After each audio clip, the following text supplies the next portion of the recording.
3장 16절 한 절입니다. 하나님이 세상을 이처럼 사랑하사 독생자를 주셨으니 이는 그를 믿는 자마다 멸망하지 않고 영생을 얻게 하려 하심이라. 아멘.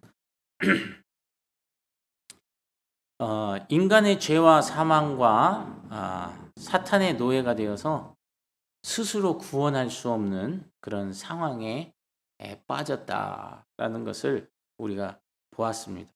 그런데 그 죄는 죄의 값을 치러야만 비로소 해결된다는 사실 또한 우리가 앞에서 나눴습니다. 그런데 인간은 스스로의 죄의 값을 치를 수 있다 없다? 없다라는 것입니다. 그 어떤 것도 우리가 지은 그 죄에 대한 값을 치를 수가 없는 거예요. 왜?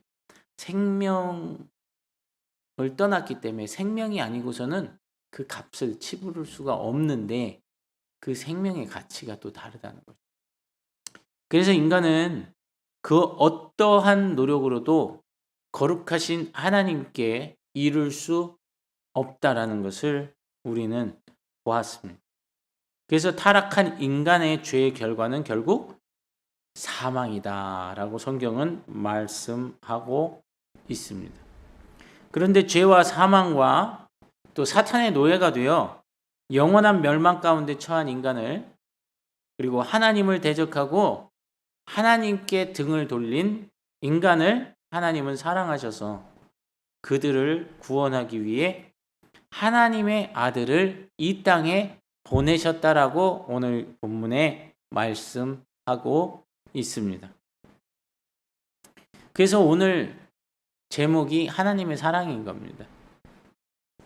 자, 그러면 이 하나님의 사랑으로 오신 그 하나님의 아들 예수, 그분을 이해할 때, 그러니까 성경에서 말하는 이분이 오실 거에 대한 예언으로부터 시작해서 우리가 쭉 이 예수님을 찾다 보면 결국 하나님 끝에 가서 하나님의 사랑이 어떠한지를 우리는 볼 수 있다는 겁니다.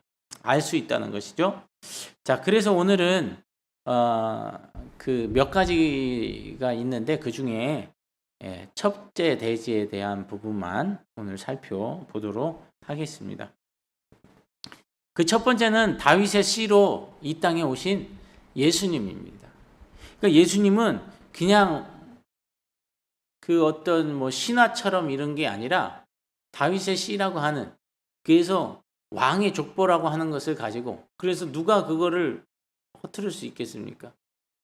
그러한 인간인으로 온전한 인간으로 오신, 그러나 온전한 신이신 그 예수님의 그 신인 양성의 속성을 말씀해 주는 거죠. 왜냐하면 정말 인간이 되어서 인간의 몸을 가지고 인간의 죄를 위해서 죄 없으신 인간이 죽으시는 거예요. 그럴 때 나야만이 죄 지은 자의 죄를 사할 수 있다는 거예요. 그래서 역사적인 사실이라는 것 또한 증거하기 위해서 이렇게 다윗의 씨로 오실 것을 이제 예언을 했습니다. 그래서 로마서 1장 2절에서 4절 말씀에 보면 이렇게 기록하고 있습니다. 이 복음은 예수님이 이 땅에 구세주로 오셨다는 거죠. 하나님이 선지자들을 통하여 그의 아들에 관하여 성경에 미리 약속하신 것이라. 성경에 미리 약속하신 것이라. 그의 아들에 관하여 말하면 육신으로는 다윗의 혈통에서 나셨고 성결의 영으로는 죽은 자들 가운데서 부활하사 능력으로 하나님의 아들로 선포되셨으니 곧 우리 주 예수 그리스도 신이라. 그렇게 말합니다. 그래서 이 단순한 문구지만 이것이 굉장히 우리에게 말하는 메시지는 무겁고 강력하고 크다는 겁니다. 이 구절은 초대교회가 전했던 복음의 핵심적인 메시지가 이 안에 다 들어가 있습니다. 그것을 많은 학자들은 이 구절 속에 초대교회 그러니까 초대 예루살렘 교회의 신앙 고백이 들어 있다라고도 주장을 하고 있는 것입니다. 많은 성경학자들도 그렇게 말하고 있다는 겁니다. 자, 그러면 다윗의 씨로 오신 예수님은 어떤 분이신가? 첫 번째, 예수님은 이 땅에 오신 메시아이십니다. 이 땅에 오신 메시아입니다. 예수님께서 다윗의 혈통에서 나셨다는 말은 예수님이 이 땅에 오신 하나님의 메시아라는 것을 상징해 주는 것입니다. 증거해 주는 것이죠. 500년이 넘는 기간 동안 각기 다른 사람들을 통해서 예언되었던 300개가 넘는 예언이 예수님의 삶을 통해서 성취가 되었다는 거예요. 다시 500년이 넘는 기간 동안 각기 다른 사람들을 통해서 예언되었던 300개가 넘는 예언이 예수님의 삶을 통해서 성취되었다는 겁니다. 그중 29개의 중요한 예언들은 예수님께서 돌아가시던 그 하루에, 당일에 이루어지기도 했다는 것이죠. 더 나아가 어떤 예언들, 즉 예수님이 이제 어떻게 돌아가실 것인지, 예수님이 어떻게 태어날 것인지, 어떻게 묻힐지, 장사 지내질지 등등은 그것들의 성취에 대해서 전혀 꾸밀 수 없는 내용들이었다는 겁니다. 그러니까 예언했던 것들이 꾸밀 수 있는 내용들이 아니었다는 것을 증거해주고 있다는 거죠. 그래서 예수님이 그리스도라는 믿음은 우리의 구원을 위해 아주 필수적인 요소라는 것입니다. 그래서 요한일서 5장 1절 말씀에 보면 이렇게 말씀하고 있습니다. 예수께서 그리스도이심을 믿는 자마다 하나님께로부터 난 자니 또한 낳으신 이를 사랑하는 자마다 그에게서 난 자를 사랑하느니라. 예수께서 그리스도이심을 믿는 자마다 하나님께로부터 난 자니 또한 이 낳으신 이를 사랑하는 자마다 그에게서 난 자를 사랑하느니라. 예수님을 사랑한다는 거예요. 여기서 하나님께로부터 난다는 말은 구원 받는다는 말입니다. 그런데 이 구절은 예수님이 그리스도임을 믿는 것이 구원받는 믿음의 핵심임을 보여주고 있다는 것이죠. 예수님이 그리스도이심을, 우리의 구세주 되시고 구원자가 되시는을 믿는 것이 바로 구원받는 믿음의 한 핵심이다라고 말해주고 있는 것입니다.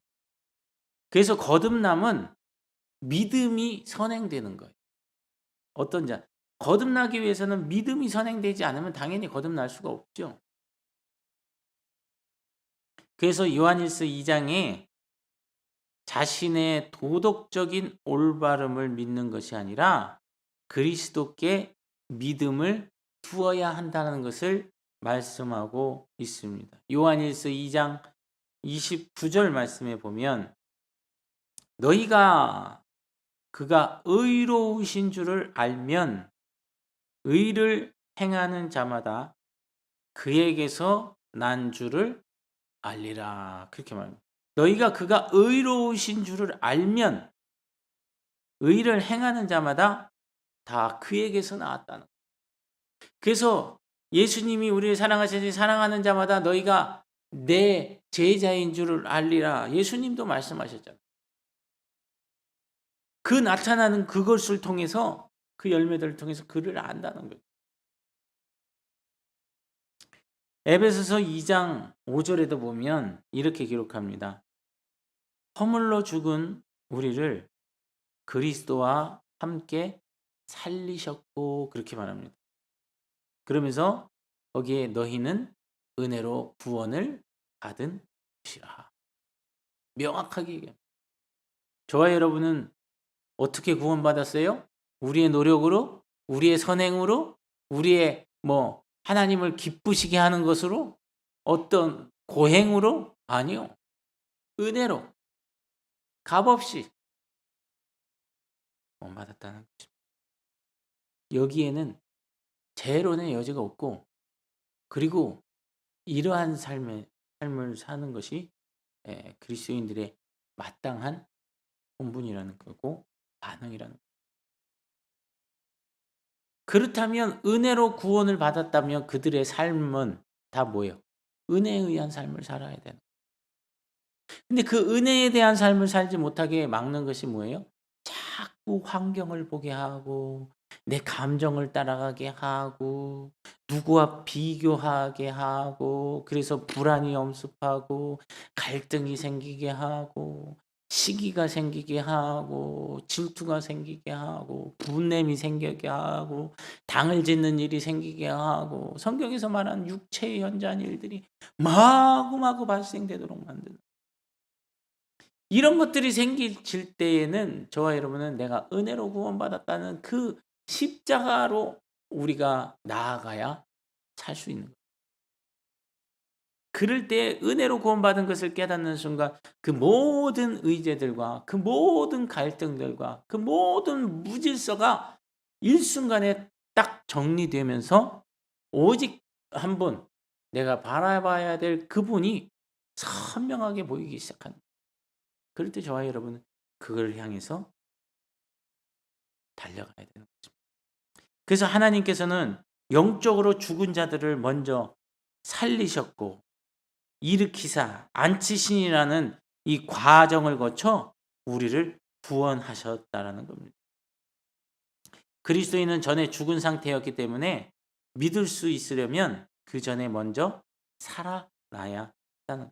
그리고 하나님은 그리스도와 함께 그 일을 하셨고, 구원은 오직 은혜로 말미암는 것은 바로 이와 같은 것들.